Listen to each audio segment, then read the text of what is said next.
My job is to make the implant menu options or any menu options, but really, patient's job is to order. I use the same example as a restaurant. You know, when you go to a restaurant, there's a lot of different choices. It's up to you to order. At the end, if they say, well, what would you order? See, I was a server for many years.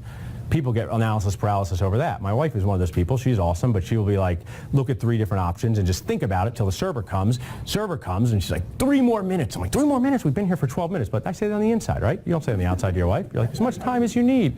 We're just enjoying each other's company. I'm like, I'm so hungry. But you have to do this. To be a nice person, to be a good dentist, to not drive yourself totally insane in this industry, you have to truly not care what the patient decides. I don't care.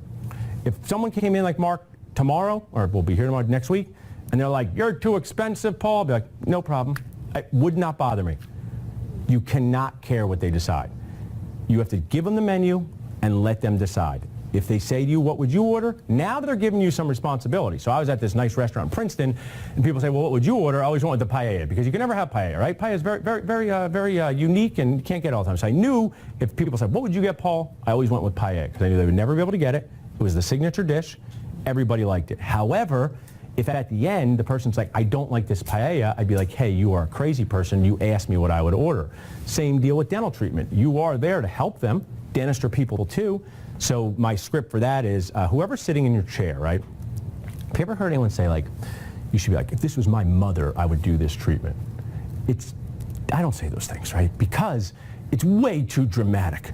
This was my mother. I'd tell her to get a Valplast instead of a metal partial, right? First of all, your own mother would be cool, right? She'd be like, you could perforate her tooth, and she'd be like, no big deal, son. You're trying your best, right? So that problem, it's just dramatic. I look at the patient in the chair, and in my mind, I pick someone in my family who's outside of it. Usually with implants, it's uncles and aunts. Just less dramatic. I mean, you guys are not the right age, but it's just a dramatic thing. Say, Peter, if you were my father, this is what we would do. A root canal and not extract it. Are you okay? I mean, it's too dramatic. I say, hey, if you were my Uncle John, I really have an Uncle John. He's on his 6th implant, so it's an easy thing for me to say. If you were my Uncle John, who gets a lot of cavities, in general, I would do the implant because he can't get a cavity, just using an example. If it was you guys, Invisalign, if you were my cousin, Troy, I really have a cousin, Troy, you got your whole life to lead and your teeth are crooked, I would probably do Invisalign. That's what I do at the end, but I do not do any of it till I give that menu.